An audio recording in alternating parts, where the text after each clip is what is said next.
بسم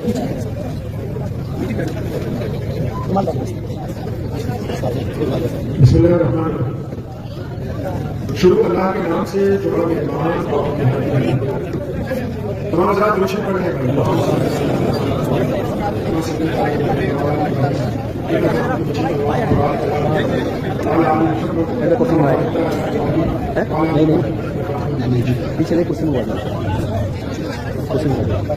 ایک یقین تھا دل میں کہ خدا تو سنتا ہے جب کوئی دوسرا نہیں سنتا. ایک یقین تھا دل میں کہ خدا تو سنتا ہے جب کوئی دوسرا نہیں سنتا. بالآخر مجھ پہ یہ راز کھلا کیا وہ سنتا ہے کیا نہیں سنتا. وہ سمیع و بصیر ہے لیکن بے عمل کی دعا نہیں سنتا. ایک یقین تھا دل میں کہ خدا تو سنتا ہے جب کوئی دوسرا نہیں سنتا. بالآخر مجھ پہ یہ راز کھلا کیا وہ سنتا ہے کیا نہیں سنتا. وہ سمیع و بصیر ہے لیکن بے عمل کی دعا نہیں سنتا. یہ فیصلہ ہے دین فطرت کا کہ بزدلوں کی خدا مگر کرنا میں حرم شریف کے باہر ابو جہل نے ایک 70 سال کی بوڑھی عورت کا سر پانی کے ڈور میں دبا رکھا ہے, اوپر ہاتھ رکھا ہوا ہے.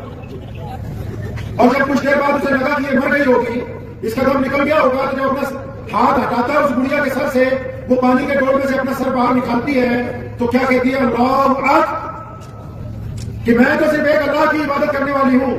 تو ابو جہل کو بڑا غصہ آیا, بڑا مارا. کہنے لگے سمیہ اگر تم محمد رسول اللہ کا ساتھ چھوڑ دے, اگر تم پیارے نبی محمد رسول اللہ کا کلمہ پڑھنا چھوڑ دے تو میں ابھی تیری جان بخش سکتا ہوں. تو حضرت سمیہ رضی اللہ تعالیٰ نے فرمایا تھا ابو جہل سے, امام بخاری نے وہ لفظ جو ہے مرتب کیے, تو فرمانے لگی کہ اگر تم میری بوٹیاں کتوں سے بھی نچوا دو تو ان رگوں میں جو خون ہوگا ہر ایک قطرے میں پیارے نبی حضرت محمد رسول اللہ صلی اللہ علیہ وسلم کی محبت جو ہے وہ نکال نہیں سکتے. سیدنا سمیہ رضی اللہ تعالیٰ نے وہ پہلی عورت ہے دنیا کی.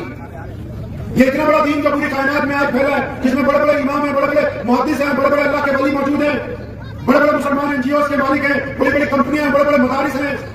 اس دین کی بنیاد میں سب سے پہلے اگر کسی نے اپنی شہادت کے ساتھ اپنا خون ڈالا تو کوئی نوجوان نہیں ہے, کوئی مرد نہیں ہے, وہ 70 سال کی بوڑھی حضرت سمیہ رضی اللہ تعالیٰ عنہا ہے جنہوں نے دین کے لیے سب سے پہلی شہادت.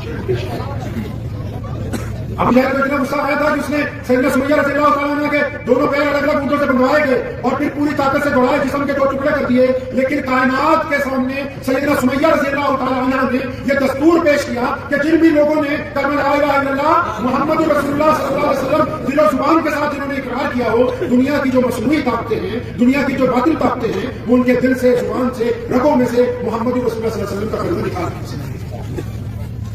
سیدنا حبیب بن سعید رضی اللہ تعالیٰ عنہ جب مسلمہ کساب کے دربار میں گئے تو اس نے بھی یہی کہا کہ حبیب تم محمد رسول اللہ صلی اللہ علیہ وسلم کا کلمہ پڑھنے سے انکار کرو. فرمایا ممکن نہیں ہے. جنگلات بلایا, ایک ہاتھ کاٹا, پوچھا تمہارا کیا خیال ہے؟ فرمایا وہی خیال ہے. دوسرا ہاتھ کاٹا, پوچھا آپ کیا کہتے ہو؟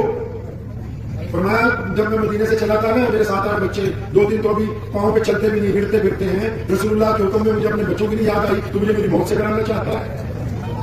اور پھر دونوں پاؤں کاٹے. جب تک شہادت نہیں ہوئی سیدنا حبیب بن سعید فرماتے رہے کہ نہیں, ہم نے تو محمد رسول اللہ کے ہاتھ کے اوپر عہد و وفا کا وعدہ کر لیا ہے اور یہ وعدہ نبھایا جائے گا.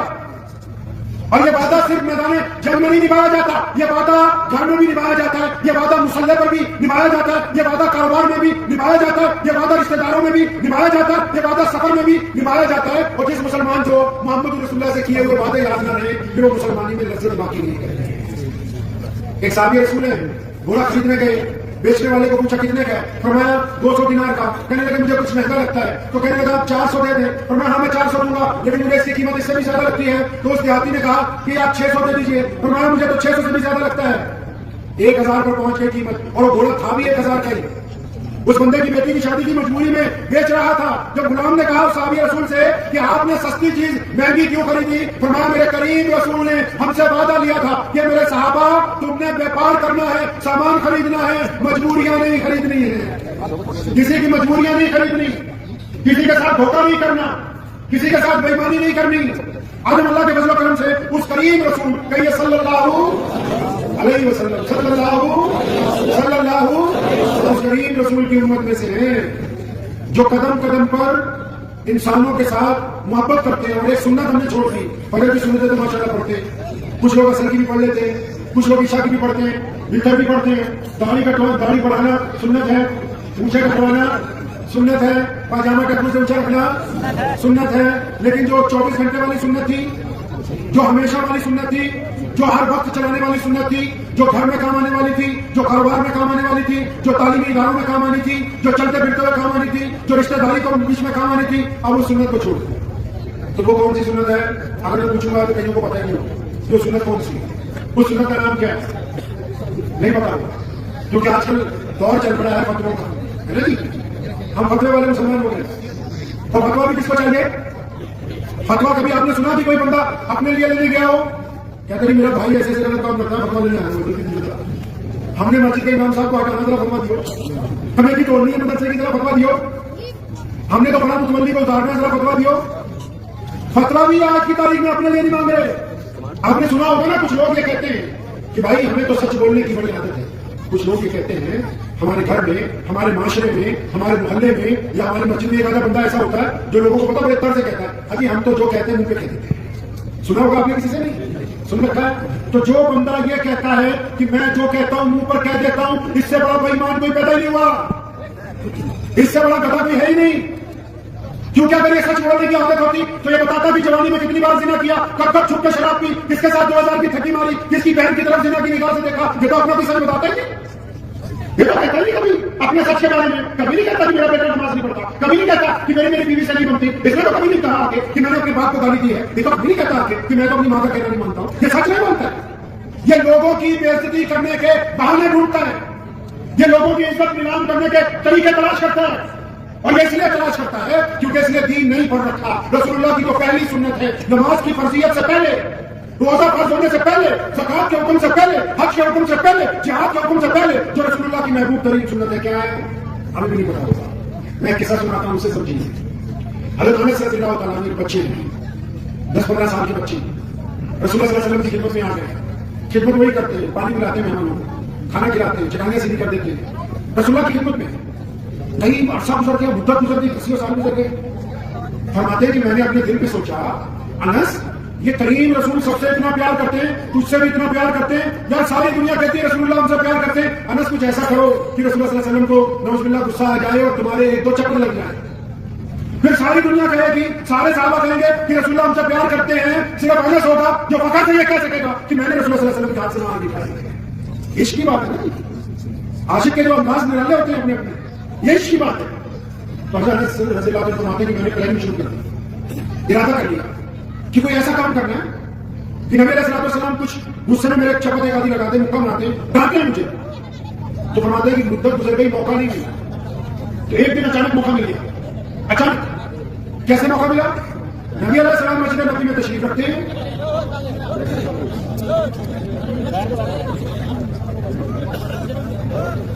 اچھا بھائی یہ بتاؤ کرتے کیا؟ آپ نے بولا نہیں تو بولے یہ آپ کو دیکھنا چاہیے جی، آپ کو تو بیٹھ جائیے آپ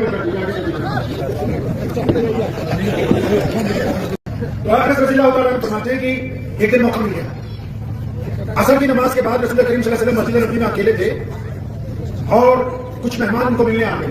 ہمارے پیغمبر صلی اللہ علیہ وسلم کو دنیا بھر سے لوگ ملنے جاتے تھے الگ الگ ملکوں سے، پتہ ہے آپ کو یہ بات؟ نہیں پتا نا؟ پتا ہے؟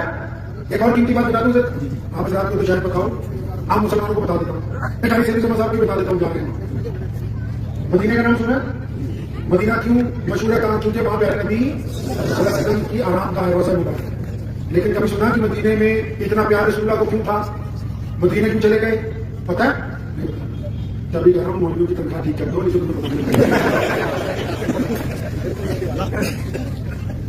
مدینہ منورہ یہ تاریخی بات ہے، دل پہ نوٹ کر لو۔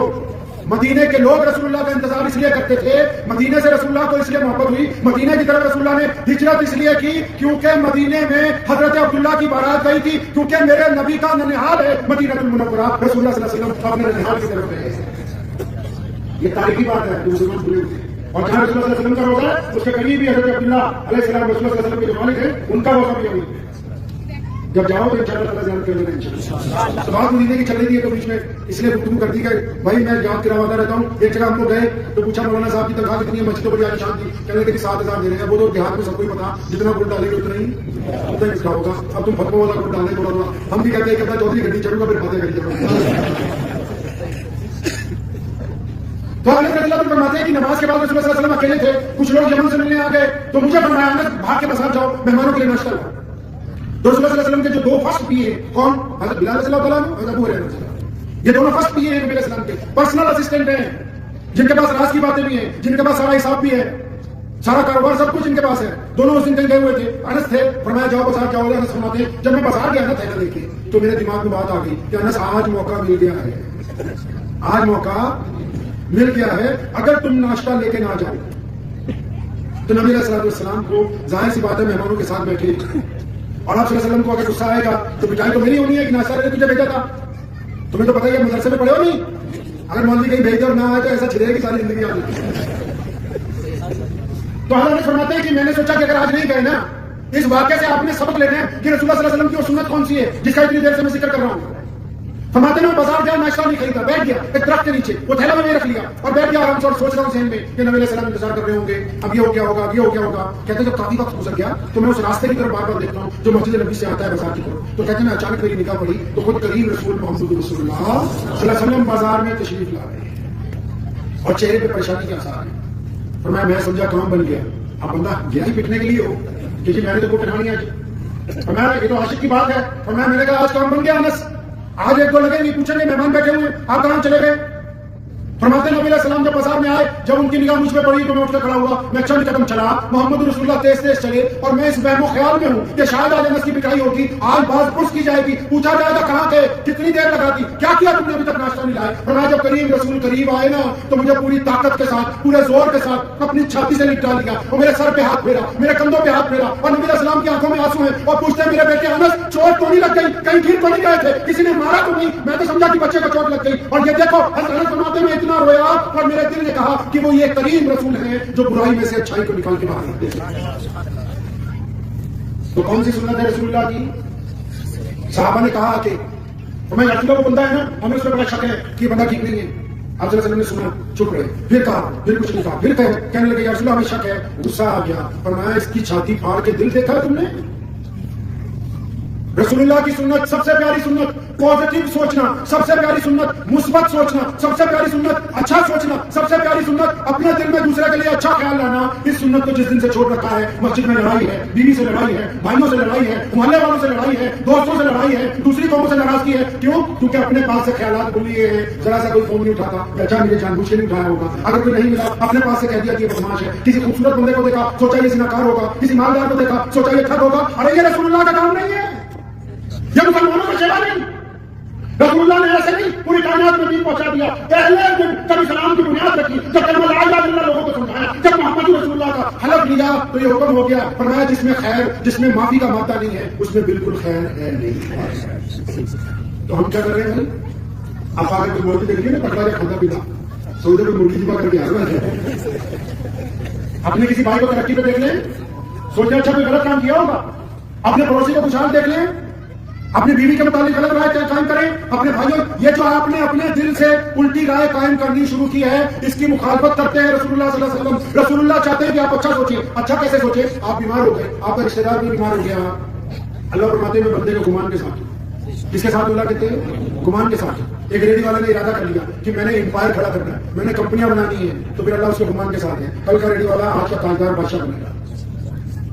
گمان کس طرح درست رکھنا ہے, کس طرح مثبت سوچنا ہے. کسی بیمار کے پاس گئے تو اس کو یقین دلانا ہے اس بات کا کہ دنیا میں ہر بیماری کا علاج ہے, اور تم اللہ کی طاقت کے ساتھ ہم دعا کریں گے تم علاج کراؤ, تمہیں اچھا ہونا پڑے گا. اور پھر آپ دیکھیں اللہ تبارک و تعالیٰ کے حکم سے وہ اچھا ہوگا. کسی کا کاروبار میں گھاٹا پڑ گیا, اس کی حوصلہ افزائی کرنی ہوگی. کوئی دل چھوڑ بیٹھا, اس کی حوصلہ افزائی کرنی ہوگی. کسی کو رونے کی عادت پڑ گئی, اس کو ہنسانا ہوگا. کوئی پریشان حال ہے, اس کی مدد کرنی ہوگی. اگر آپ دوسروں کا حوصلہ ہی نہیں بڑھا سکتے پھر آپ ابھی محمد رسول اللہ کی سنتوں پر چلے گا.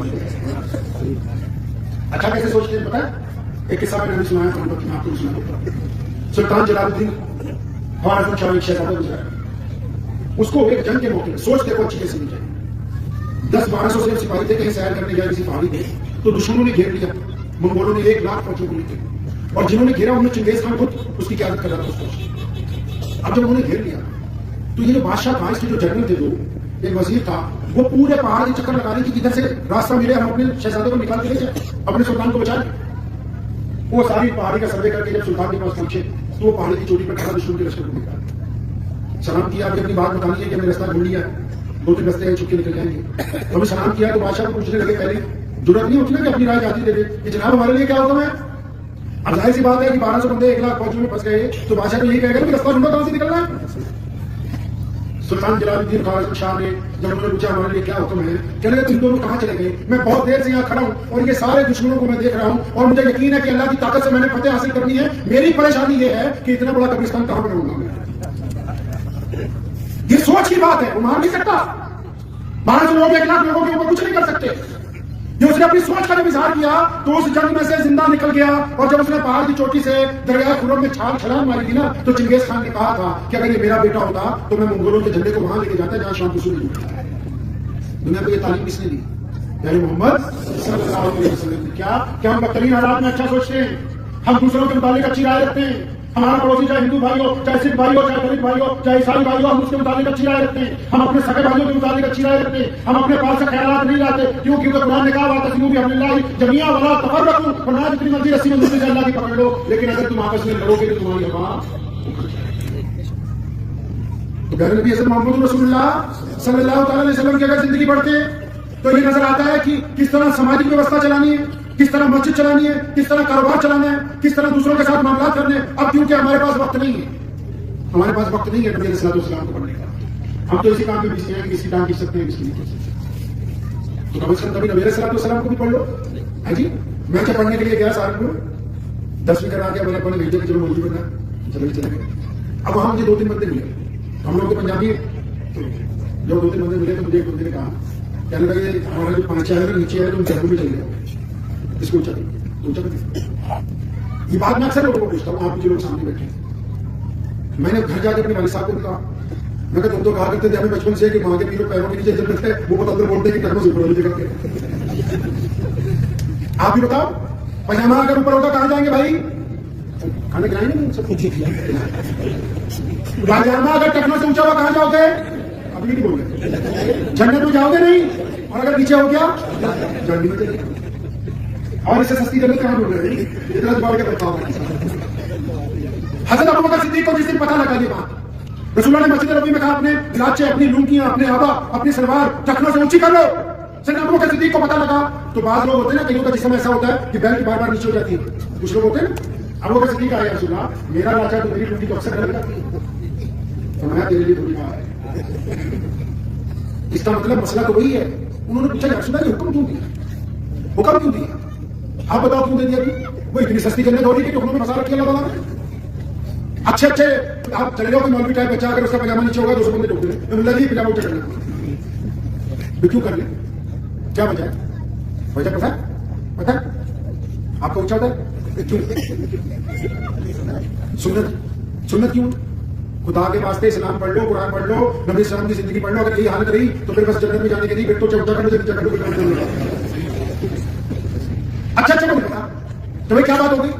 ابوبکر صدیق نے جب پوچھا, اللہ کے نبی نے فرمایا ابوبکر اس کو اس لیے اونچا کرنے کا حکم دیا تاکہ جو لوگ تکبر کے ساتھ چلتے ہیں, جو گردن اکڑا کے چلتے ہیں, جو غریب کے سلام کا جواب نہیں دیتے, جو دولت کی وجہ سے جن کا دماغ خراب ہو گیا, حسن کی وجہ سے جن کا دماغ خراب ہو گیا, جو ایسے ہو گئے کہ نیچے دیکھتے ہی نہیں ہے, کپڑا نیچے ہے اور یوں اکڑ کے چلتے ہیں, فرمایا یہ ان کے لیے کہا ہے جو پاجامہ اونچا کر لیں گے نا شرم آئے گی, گردن جھک جائے گی, گردن کا سیاح نکل جائے گا. تو اب یہ مسئلہ سمجھ لو کہ اگر کسی بندے کا پائجامہ ٹکنوں سے اونچا ہے, جیسے بھائی نے کہا کہ سنت ہے یہ اونچا ہے, اونچا کر لو, کرنا بھی ہے اور کرنا پڑے گا بھی کیونکہ سنت ہے موقع کا اونچا کرنا ہے.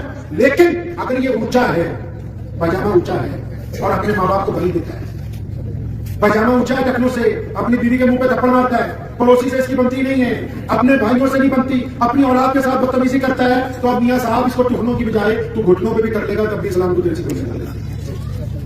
جب ہم نے اسلام کی روح کو قتل کر دیا, جب روح قتل ہو گئی تو پھر ہمارے پلے کیا رہا جی؟ ہم نے ایسے بہت ساری باتیں چھوڑ دی. پنجابی کی کہاوت ہے, کوئی بندہ کہتے ہیں نا کتا تو ٹھکانے لے گیا, جو بندہ ڈانگ چکے کتے کے پیچھے, وہ کہتے رک جا پہلے کھانے دیکھ رہا نہ لے کہ نہیں, کتے کے پیچھے بچنا ہے. تو قرآن نے کہا تھا ہم نے اتنے سال پہلے فرمایا کہ ایمان والو اگر کوئی خبر دینے والا تمہیں خبر دینے آ جائے, کوئی سوچنا پہنچانے آ جائے, کوئی تمہیں بات بتانے آئے, کوئی بندہ سنو اللہ کیا کہتے ہیں, فرمایا کوئی خبر دینے والا تمہیں کوئی خبر دینے آ جائے تو خبر کی بعد میں تصدیق کرنا, خبر کی انکوائری بعد میں کرنا, پہلے اس بندے کے کریکٹر کے بارے میں جان لو. ایسا نہ ہو کہ بندہ بے ایمان ہو تم کسی کو نقصان پہنچا دو. قرآن نے کتنی حسین بات کی. اچھا ہمیں پتا ہے کہ محلے میں بدماش کون ہے, ہمیں پتا ہے کہ جھوٹا کون ہے, ہمیں پتا ہے بےمان کون ہے, لیکن جب وہ بےمان ہمیں آ کے کہتا ہے کہ تمہارے سچے بھائی نے تمہیں گالی دی تھی, بڑے یقین کر لیں. جو ہمیں کہتے ہیں کہ تمہارے امام صاحب نے یہ کر دیا, جو خود ٹھگ ہے اس کی بات پہ یقین کر لیں. قرآن نے کیا کہا کہ خبر دینے والے کی تصدیق کرو. جو خبر دے رہا کہ وہ مطلب ٹھیک ہے کہ نہیں ہے, ہم اس کی تصدیق نہیں کر رہے. ہم کیوں نہیں کر رہے؟ کیونکہ ہم نے قرآن پڑھا ہے. ہم نے قرآن ناظرہ جو پڑھا جاتا ہے نا, یہ صرف ناظرہ ہی ہے, اس کو صرف پڑھنے کا ثواب ہے, سمجھنے کا ہے نہیں. تجھے بھی آ جاتے مدرسے والے کی ناراض نہ ہو جائے, یہ مدرسہ نہیں, سارے مدرسے والے جب کسی کا باپو مر جاتا ہے نا آ جاتے ابھی ختم کراؤ دو. اب بچوں سے پوچھو, ہم تو 5-5 6 سبھی کٹی بول رہے تھے, کوئی قورمہ بندہ بھی نہیں بننا. ارے جس کا باپ مرا اس سے زیادہ ٹینشن ہوگی کہ نہیں ہوگی. دوائی لے آؤ ڈاکٹر سے, اس کو دیوار پہ ٹانگ دیا کرو گا جتنی مائیں بہنیں, کھانے کی کیا ضرورت ہے بھائی؟ اگر ایسے دن چلنے لگے گا جیسے ہم چلا رہے ہیں قورمے بریانی سے, پھر تو دوائی ڈاکٹر سے لاؤ, دیوار پہ ٹانگ دو, بس اس کا اثر ہو جائے. پتا ہے کہ جب تک خود نہیں کھائیں گے, جس کو بخار چڑھا جب تک اس کے حلق سے گولی اتر کے پیٹ میں نہیں جائے گی, بخار نہیں اترے گا. یہ کیسے ممکن ہے کہ جس کا باپ مرا ہو وہ اپنے باپ کی مغفرت کی دعا نہ کرتا ہو, ہم تک سے تو آپ کو قبول ہو جائے گا. جس کی ماں قبر میں اس کی دعاؤں کا انتظار کرتی ہو, جس کے عزیز و اقارب اس کے انتظار میں ہو کہ کبھی قرآن پڑھے گا, وہ خود نہ پڑھتا ہو, وہ جا کے کہے کہ پیسے لے کے قرآن پڑھ دو, تو پھر ڈاکٹر کو پیسے دے کے کیوں نہیں آ جاتے کہ ہم ٹھیک ہو جائیں گے؟ خود کرنے پڑیں گے عمل, اپنے حصے کا کام. جب تک آپ خود نہیں کریں گے تب تک بعد بڑھنے والی